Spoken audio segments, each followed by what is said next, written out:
नमस्कार एवरीवन, बहुत बहुत स्वागत है हमारे यूट्यूब चैनल पे। आशा करता हूँ सब अच्छे होंगे। 10:56 है और निफ्टी बैंक की तरफ चलते हैं। तो याद होगा कल मैंने निफ्टी बैंक में एक चीज आपको बताया था कंपोनेंट के बारे में कि निफ्टी बैंक 12 स्टॉक से मिलकर बनता है। ठीक है, तो 12 मेंबर्स होते हैं जो कि एक परिवार के हैं और 12 मेंबर्स में 3 मेंबर्स मेन होते हैं और 3 में से अगर 2 को ज्यादा हम इंपॉर्टेंस देते हैं, कौन कौन से? एचडीएफसी बैंक और आईसीआई बैंक।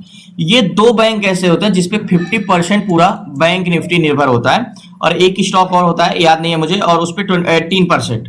बाकी सारे मिला के उतने नहीं होते जितने ये 3 होते हैं।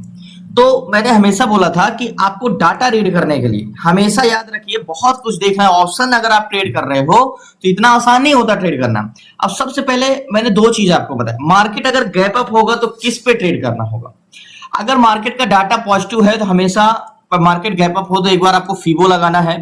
फीबो लगाने की कैसे ट्रेड किया जाता है? फीबो का कल का क्लोजिंग प्राइस पकड़ के आज का हाई हम पकड़ेंगे तो कहां पे ट्रेड किया जाता है? या तो मार्केट में किस में ट्रेड कर सकते थे, या तो 38% से आता मार्केट रिट्रेसमेंट लेता, मार्केट गया था 38% पे ट्रेड किया जा सकता था, बट यहाँ पे रिट्रेसमेंट नहीं लिया। तो 61% को अगर बेरिश डाटा होता तो क्या करते हैं हम? अगर बेरिश डाटा होता तो 61% को ब्रेक करने पे ट्रेड करते बेरिश साइड। बट अगर बेरिश डाटा ना होता और यहां से रिट्रेसमेंट ना लेता तो दूसरा हमारा कौन जोन होता है जिसपे हम बाइंग साइड कर सकते हैं, गैप अप खुलता है तो ये वाला जोन, यानी कल का क्लोजिंग प्राइस। तो कल का क्लोजिंग प्राइस इतना इंपॉर्टेंट डाटा होता है क्योंकि यहीं से ट्रेंड पता चलता है कि मार्केट का ट्रेंड क्या है। अगर मैं अभी आपसे पूछूं तो ट्रेंड क्या है, तो इस बैंक निफ्टी का ट्रेंड अभी भी बुलिश है क्योंकि मार्केट ने इस जोन को क्रॉस नहीं किया है।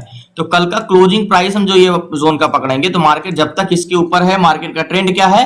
बुलिश है। तो हमने ट्रेड क्या लिया था? यहाँ कल का क्लोजिंग प्राइस। तो बाइंग साइड हम यहाँ पे बना सकते थे, यहाँ पे बना सकते हैं अगर क्या कर दे, ब्रेकआउट रिट्रीट सेक्शन दे दे तो लेकिन इसके लिए हमें डाटा किधर का है, वॉल्यूम किस साइड का, ये जानना बहुत इंपॉर्टेंट होता है। जाहिर सी बात है कल का ट्रेड जरूर मतलब था क्लियर, मतलब एक तरफा था, बट आज का डाटा मुझे उतना क्लियर नहीं लग रहा है।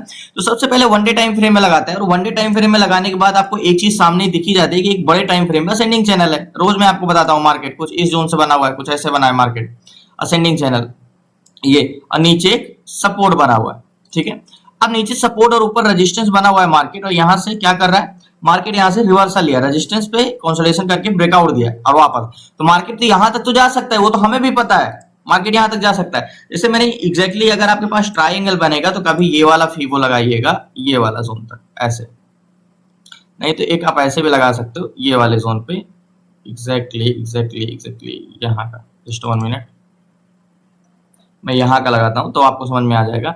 एक रेजिस्टेंस लेवल ये वाले जोन को, तो 38% को तो ब्रेक कर ही दिया था, 38% को ब्रेक करेगा तो कहां तक जाएगा? ये यहां तक जाएगा। तो ये जोन में मार्केट में ट्रेड करने के लिए हमें सिंपल ये सब फीवो वो कुछ नहीं लगाना है आपको। फीवो गैप अप खुलता है मार्केट तो लगाया जाता है, ज्यादा कुछ आपको ओवर एनालिसिस भी आपको लॉस देता है।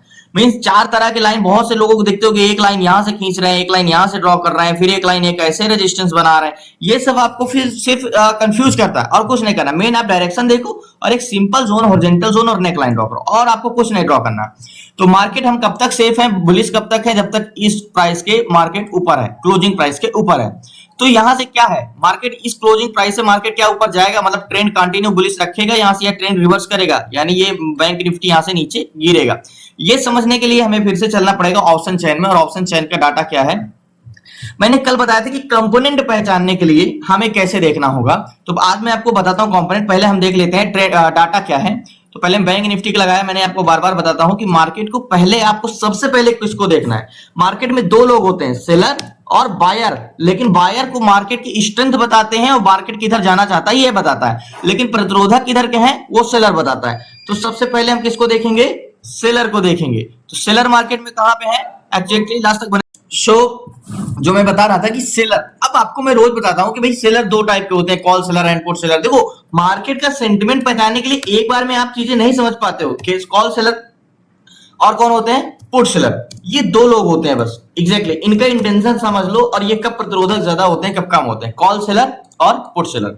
यहां से मार्केट क्या शॉर्ट कवरिंग होगा या रिवर्सल लेगा, कैसे होगा, ये सब सेलर के ही इंटेंशन से हमें पता चलता है। कौन? कॉल सेलर और पुट सेलर। कॉल सेलर का काम क्या होता है? मार्केट को बुलिश जाने से रोकना, यानी मार्केट अगर यहां से नहीं जा पा रहा है तो यहां पे कॉल सेलर की वजह से मार्केट नहीं जा पा रहा है।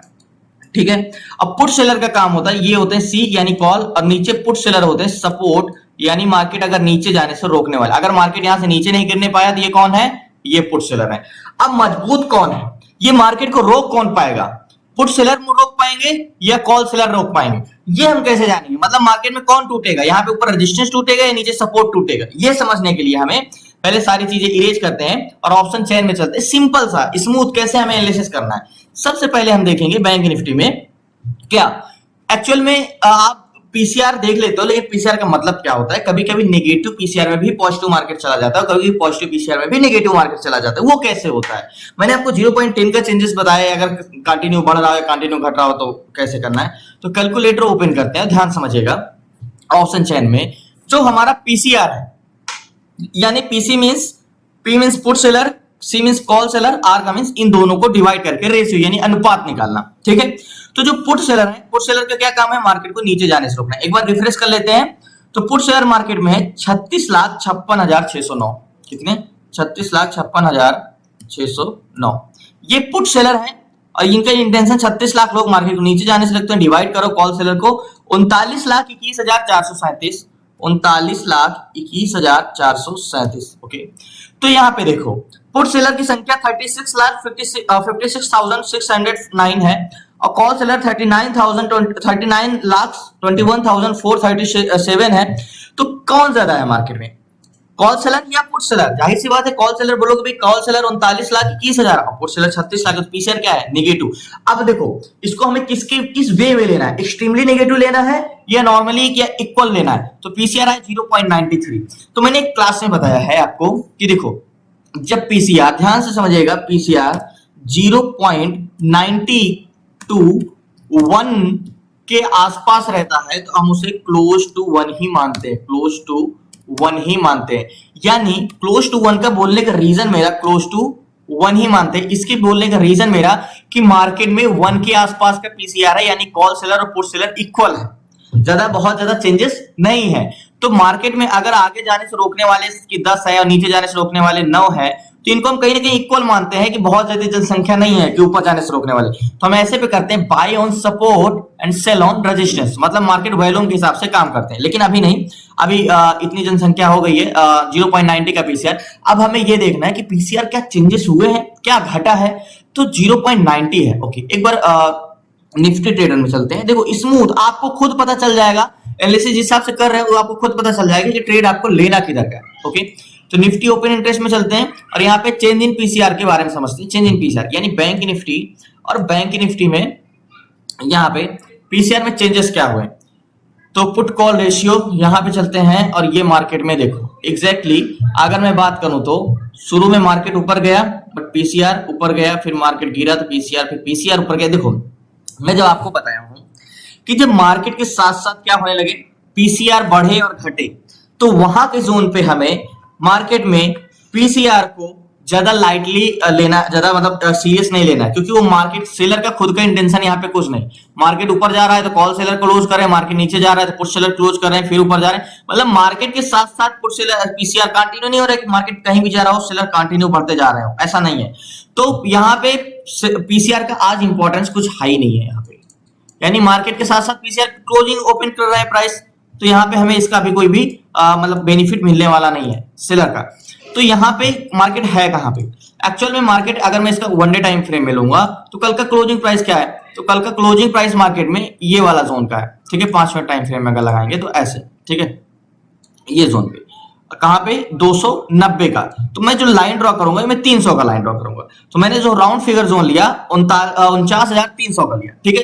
अब 49,300 पे यानी एट द मनी का पीसीआर, याद होगा मैं बोलता हूं एक्सपायरी के जितना नजदीक होते हैं हम, जो पीसीआर हमारा होता है वो ओवरऑल ज्यादा इंपॉर्टेंस होता है। तो ठीक है ओवरऑल ज्यादा इंपॉर्टेंट, लेकिन एट द मनी का पीसीआर क्या है हमारा, ध्यान समझिएगा। ओके, एक बार रिफ्रेश करता हूं। जो 49,300 पे यानी 49,300 पे पुट सेलर मार्केट को नीचे जाने से गिरने के वाले ये मजबूत है या ऊपर जाने से रोकने वाले, ये समझते हैं, ठीक है। 1,57,542 1,57,642, ओके, 1,57,542 सॉरी 542, ओके, ठीक है। डिवाइड करो किससे? कॉल सेलर से। कॉल सेलर 1,56,814, 1,56,814, यहाँ पे ये 1,57,000 1,56,000, पीसीआर क्या है 1 का आया। जब पीसीआर 1 का आता है तो पीसीआर तो हमारा इक्वल होता है, यानी कॉल सेलर और पुट सेलर सेम है। तो मार्केट क्या कर रही है, सब कुछ सेम है, तो क्या मार्केट साइडवेज होगा क्या? क्योंकि मार्केट में इंटेंशन तो एक ही है, सेलर का कुछ भी अनुमान नहीं। मैंने क्या बोला, आज सेलर का खुद का कुछ नहीं है, क्योंकि सेलर खुद कंफ्यूज है मार्केट किधर जाएगा। तो ओवरऑल पीसीआर भी इक्वल, एट द मनी का भी पीसीआर इक्वल, तो कर क्या रहे हैं? अब हमें सेलर का इंटेंशन, यानी मैंने क्या बोला, मार्केट में दो लोग होते हैं, ठीक है, सेलर एंड बायर, ठीक है। तो जो सेलर है, सेलर का तो मार्केट में कोई इंटेंशन नहीं लग रहा, क्योंकि सेलर दोनों इक्वल है। एग्जैक्टली एक बस है, ठीक है, ये बस है, ठीक है। अब इस बस को कितने लोग, 1,56,000 लोग बोल रहे हैं कि इस बस को हम आगे नहीं जाने देंगे। ये कॉल सेलर, ठीक है, ये कॉल सेलर है, इनका कहना है कि इस बस को हम आगे नहीं जाने देंगे, ठीक है। और ये पुट सेलर है 1,57,542, और ये लोग कह रहे हैं कि इसको हम नीचे नहीं जाने देंगे। तो बड़ी प्रॉब्लम ये है कि जनसंख्या दोनों की ताकत सेम है, यानी कॉल सेलर भी सेम है, पुट सेलर भी सेम है, तो ये किधर जा सकती है बस? अभी आप नहीं बता सकते ये किधर जा सकता है मार्केट, क्योंकि दोनों की संख्या सेम है। तो अब देखते हैं वॉल्यूम, यानी मार्केट में वॉल्यूम का क्या इंटेंशन है। ओके, तो मार्केट में पहली बात तो in the money contract green है या नहीं। तो 40,300 पे 19,24,700 ये कॉल बायर, ठीक है, क्या है, कॉल बायर है, ये 19 लाख कॉल बायर ये लोग है, ठीक है। ये कॉल बायर है, ये पैसेंजर है जो इस बस में यानी 49,300 पे बैठे हैं उबले जाने के लिए। ध्यान समझिएगा अभी मार्केट में क्या होने वाला देखो। और पुट बायर है 22,42,506, ये है पुट बायर, ठीक है। और ये लोग बैठे हैं पैसेंजर नीचे जाने के लिए, ये पुट बायर है। तो बोलोगे कि ठीक है, मार्केट कहां जाना चाह रहा है? मार्केट नीचे जाना चाह रहा है। पुट बायर किधर के हैं? ध्यान समझिएगा, पुट बायर किधर के ज्यादा है? ये है किस साइड के? बेरिश साइड के 22,42,000, और कॉल साइड के सिर्फ 19,24,000, ठीक है। ओके, तो क्या मैं आपसे पूछूं कि मार्केट की स्ट्रेंथ नीचे ज्यादा रहने वाली है? तो एक बार रिलोड कर लो और फिर से देखो, यानी एट द मनी में डाटा किधर का ज्यादा है? पुट साइड का 22,64,000। ओके, ओवरऑल वॉल्यूम किधर का ज्यादा है? 2,19,00,000 एंड 2,17,00,000। तो क्या इस बैंक की निफ्टी की बेरिश स्ट्रेंथ ज्यादा रहने वाली है? यानी मार्केट अगर नीचे ब्रेक करेगा, वॉल्यूम अगर नीचे है, तो क्या ये बैंक निफ्टी ब्रेक करके तेजी से नीचे जाएगा, काफी दूर तक जाएगा? तो जिस हिसाब से अभी डाटा है, अभी तो नहीं जाएगा, क्योंकि at the overall volume put side का ज्यादा नहीं है। अगर यहाँ पे यहाँ का भी पुट साइड का जैसे ज्यादा डाटा है, 22,64,000 है, और ओवरऑल वॉल्यूम किधर का है? 2,17,00,000, और कॉल साइड का 2,19,00,000, यानी 2 लाख कॉल साइड का ज्यादा है। तो यहाँ पे भी बहुत ज्यादा चेंजेस नहीं है, बहुत ज्यादा डिफरेंस नहीं है। तो ये मार्केट बेरिश स्ट्रेंथ भी तो नहीं है। तो यहाँ पे कॉल साइड का वॉल्यूम ज्यादा है लेकिन बहुत ज्यादा नहीं है, यहाँ पे पुट साइड का वॉल्यूम ज्यादा है लेकिन बहुत ज्यादा नहीं है। तो मार्केट में स्ट्रेंथ है किस साइड की? लेकिन मार्केट में वॉलेटिलिटी बहुत है, वोलेटाइल मार्केट है। तो यहाँ पे कंपोनेंट के बारे में जानते हैं लास्ट तक। देखो मैं क्यों कहता हूं बैंक की निफ्टी ट्रेड करना इतना आसान नहीं होता, क्योंकि इसमें बहुत सी चीजें कंफ्यूजन क्रिएट होती है। जब डाटा ना समझ में आए तो बिल्कुल भी ट्रेड नहीं करना चाहिए, ठीक है। टीसीआर इक्वल आ रहा है, वॉल्यूम क्या आ रहा है? एट द मनी का भी इक्वल, ओवरऑल भी इक्वल, और यहाँ का वॉल्यूम बेरिश साइड का लेकिन in the money contract call side का, लेकिन पूरा का पूरा ये भी ग्रीन नहीं है, ये भी रेड है। तो मार्केट का कुछ सही हाल नहीं लग रहा है। ओके, यहाँ पे एक बार कंपोनेंट के बारे में जानते हैं। जो निफ्टी बैंक है, देखो जैसे आपका परिवार है और कई मेंबर से मिलके बनता है, वैसे निफ्टी बैंक भी कई स्टॉक से मिलके बनता है, कई जो इंडेक्स है। तो जीओसी टेक्नोलॉजी पे यहाँ पे जाओगे तो आपको कंपोनेंट मिल जाएंगे, ठीक है। 12 स्टॉक से निफ्टी बैंक मिलके बना है। ओके, यहाँ पे गए हम तो 12 स्टॉक में से ये भी इक्वल है। कौन कौन से? 6 पॉजिटिव है और 6 नेगेटिव है, मतलब 6 स्टॉक ऊपर है, 6 स्टॉक नीचे, यानी 12 बैंक से मिलके बना है। लेकिन 30% किस पे डिपेंड है? एचडीएफसी बैंक पे, और 20% किस पे डिपेंड है? आईसीआई बैंक पे। तो सबसे पहले एचडीएफसी बैंक है, तो मैंने क्या बोला, हो सकता है एचडीएफसी बैंक गैप अप खुला हो। तो एक बार एचडीएफसी बैंक को मैं लगाता हूं। एचडीएफसी बैंक जो है, क्या इंटेंशन है? एचडीएफसी बैंक क्या बुलिश जा रहा है? तो क्या मार्केट बुलिश जा सकता है? एक्जैक्टली मार्केट खुला तो यहाँ पे है और तब से ये बुलिश गया है यहाँ पे, ठीक है। 9:15 बजे से खुला है और ऊपर जा रहा है, लेकिन कंसोलिडेशन कर रहा है। अब क्या इसकी स्ट्रेंथ है? ये ध्यान समझिएगा, क्या इसकी स्ट्रेंथ है? मैंने क्या बोला, यहाँ पे हो सकता है गैप अप खुल जाए, इसलिए बुलिश दिखा रहा हूं। तो आपको ऑप्शन चेन देखना आता है, stock option chain. Stock option chain जब आप देखना आता है, मैंने क्लासेस में आपको पढ़ाया है, तो उसमें तो आप आंख बंद करके एक बार ऑप्शन चेन देख के बता सकते हो कि आपका ये स्टॉक किधर जाने वाला। तो यहाँ पे एक बार एचडीएफसी बैंक लगाओ क्योंकि एचडीएफसी बैंक मूवमेंट करेगा तो बैंक निफ्टी मूवमेंट करेगा। तो एक बार एचडीएफसी बैंक देख लेते हैं यहाँ पे। सो जब अगर हमें ये पता है कि एचडीएफसी बैंक मूवमेंट करता है तो बैंक निफ्टी मूवमेंट करता है, तो एचडीएफसी बैंक को एक बार हम लगाते हैं और इसका देखते हैं। HDFC bank, ICI, Hindustan, HDFC life and HDFC bank. Okay, तो एचडीएफसी बैंक में इन द मनी कॉन्ट्रैक्ट किधर का ग्रीन है? कॉल साइड का, बट बहुत ज्यादा ग्रीन नहीं है। स्ट्रेंथ क्या है? स्ट्रेंथ कॉल साइड की बहुत ज्यादा है, मार्केट में बुलिश है कॉल साइड का। लेकिन अगर ये in the money contract close हो गए, यानी पैसेंजर हट गए और ये पुट साइड के इंटेंशन हो गए, तो ये वैल्यूम किसी काम का नहीं रह जाएगा। लेकिन अगर अभी बात करें तो एचडीएफसी बैंक में स्ट्रेंथ है काफी ज्यादा। ओके, तो एक बार यहाँ पे एग्जैक्टली एचडीएफसी बैंक में ये होता है इनसाइड एनालिसिस, यानी थोड़ा सा कह सकते हो कि हमें एक व्यू जानने के लिए, जब मार्केट का डाटा ना समझ में आए तब ये सब चीजें देखनी पड़ती है कि क्या क्या हमारा चेंजेस होते हैं, change in share.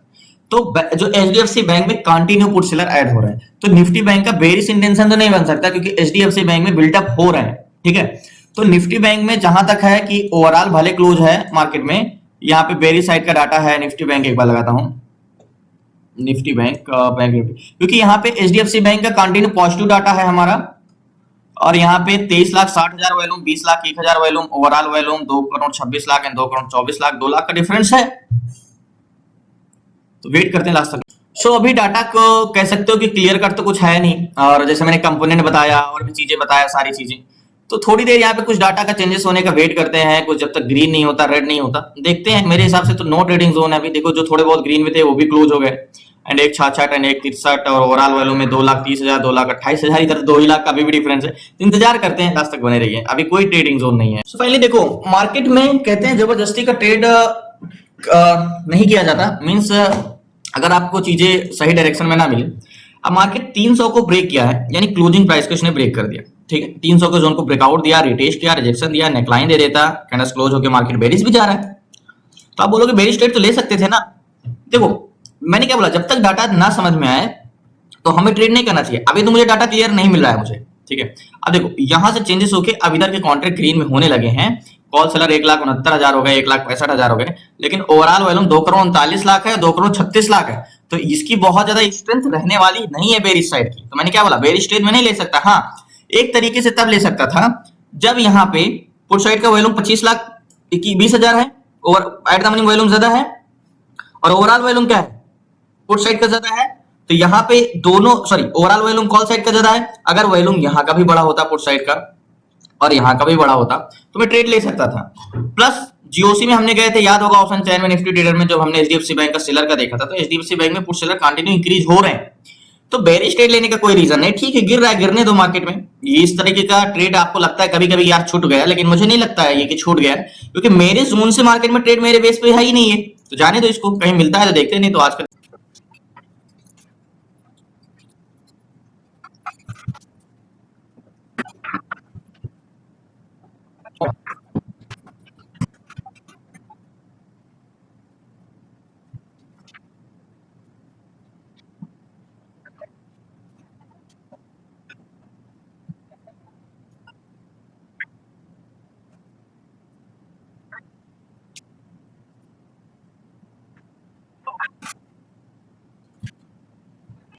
So finally market में अभी भी कोई ऐसा जोन आया नहीं है, और वेट कर रहे हैं हम। 200 पे भी मैंने ड्रॉ किया है, बट ऑप्शन चेन अगर एक बार निफ्टी बैंक के लगाऊं तो क्या चेंजेस हुए हैं एक्चुअल में। अगर पीसीआर की बात करें तो 36,67,000 और 41,00,000, यानी पुट सेलर डिसइंक्रीज हुए हैं। अगर मैं निफ्टी बैंक लगाता हूँ, जस्ट 1 मिनट, बैंक निफ्टी, तो पुट सेलर डिसइंक्रीज, सॉरी पीसीआर यानी डिसइंक्रीज हुआ है।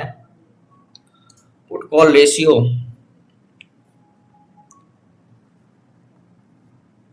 यहाँ पे तो पुट सेलर कंटिन्यू अब डिसइंक्रीज हुआ है 90, 80, 89, यानी 90 से अब जाके पुट सेलर यहाँ पे घटा हुआ है इस जोन पे। और वैल्यूम क्या है, 2,99,00,000 एंड 2,88,00,000। अब जाके पुट साइड का वैल्यूम भी बढ़ गया है, और एट द मनी में 200 के जोन पे 23 lakh volume plus 15 lakh volume, 1,53,000 put seller और 1,13,000। पर 200 के जोन पे पुट सेलर की संख्या काफी ज्यादा है। निफ्टी बैंक में आज ट्रेड करना अवॉइड करता हूं मैं, ऐसे ही क्लोज करता हूं। आज ट्रेड में नहीं करूंगा, क्योंकि बेरिश स्ट्रेंथ हो गई है। सुबह उस समय जब हम 300 पे वेट कर रहे थे, तो उस समय बेरिश बुलिश स्ट्रेंथ नहीं थी, सब कुछ इक्वल था।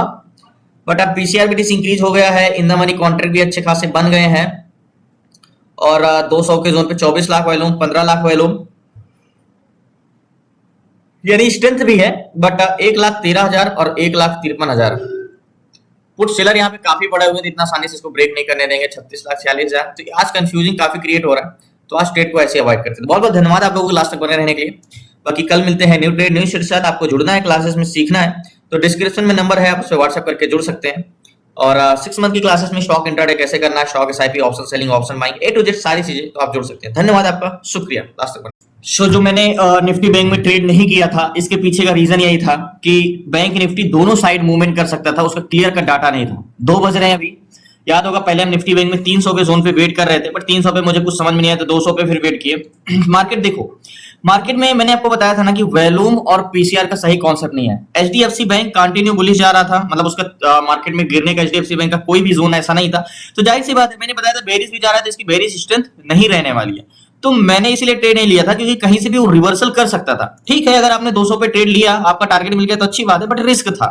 इस रीजन से देखो, अपॉर्चुनिटी मींस जब हमें समझ में ना आए डाटा, अब जैसे आज मैंने बताया डाटा क्लियर कट नहीं मिल रहा है, डाटा समझ में नहीं आ रहा है, तो अगर ऑप्शन में जिस दिन आपको चीजें ना समझ में आए, उस दिन ट्रेड नहीं करना चाहिए, बिल्कुल भी नहीं करना चाहिए, अवॉइड करना चाहिए। सो फाइनली मैं बाहर था, तो आज कोई भी स्टॉक भी नहीं ट्रेड किया। एंड बहुत बहुत धन्यवाद आप लोगों का। मार्केट क्या किया, वही हाल हुआ कि मार्केट पहले नीचे गया, फिर बाउंस बैक ले लिया, फिर नीचे आया, यहाँ से बाउंस बैक लिया, फिर नीचे आया, फिर यहाँ से बाउंस बैक लिया। ये कंसोलिडेशन मींस ज्यादातर कंसोलिडेशन ही किया है। तो इस रीजन से अगर आप ट्रेड करते तो पक्का फंसता आज मैं। और मार्केट में मेरा सही डिसीजन था कि ट्रेड ना करके, बिल्कुल भी आपने डिसीजन में पश्चाताप नहीं किया, ट्रेड कर लेता, नहीं तो ये पॉइंट मिल जाता, वो पॉइंट मिल जाता। नहीं है, आपको देखो जब स्ट्रेंथ ही नहीं है, डायरेक्शन ही नहीं है, और कितना मार्केट स्लो था, अगर आप बता सकते इतने देर में, तो मार्केट जितना देर में टारगेट डन कर रहा है उतने देर में टाइम डीके हो जाता। और मार्केट में रिवर्सल होने के कहीं किससे भी चांसेस थे, कहीं से भी रिवर्स कर सकता था। ना इसकी स्ट्रेंथ बुलिश थी, ना बेरिश था, साइडवेज ही मार्केट कह सकते हो आप इस जोन को, इतने में साइडवेज ही कह सकते हो, क्योंकि जो ओआई था, ओपन इंटरेस्ट कॉल साइड का सेम था और पुट साइड का भी ओआई सेम था हमारा, तो दोनों का डाटा सेम था। तो बहुत बहुत धन्यवाद, कल मिलते हैं। आज ट्रेड नहीं मिला तो कोई बात नहीं, एंड कल तो ट्रेड मिला ही था हमें, एंड आज नहीं मिला तो कल देखते हैं। बाकी बहुत बहुत धन्यवाद। हर चीजें को ना समझ में आए तो ज्यादा जबरदस्ती का ट्रेड नहीं करना चाहिए। अगर आपको क्लासेस जुड़ना है, सीखना है, ए टू जेड सारी चीजें, stock intraday, stock SIP, option selling, option buying, ETF SIP और ETF short term investment, A to Z सारी चीजें विद सीट्स, तो आप जुड़ सकते हैं। डिस्क्रिप्शन में नंबर है, आप व्हाट्सएप करके। बाकी कल मिलते हैं न्यू ट्रेड न्यू शेयर से। लास्ट तक बने रहने के लिए आपका धन्यवाद।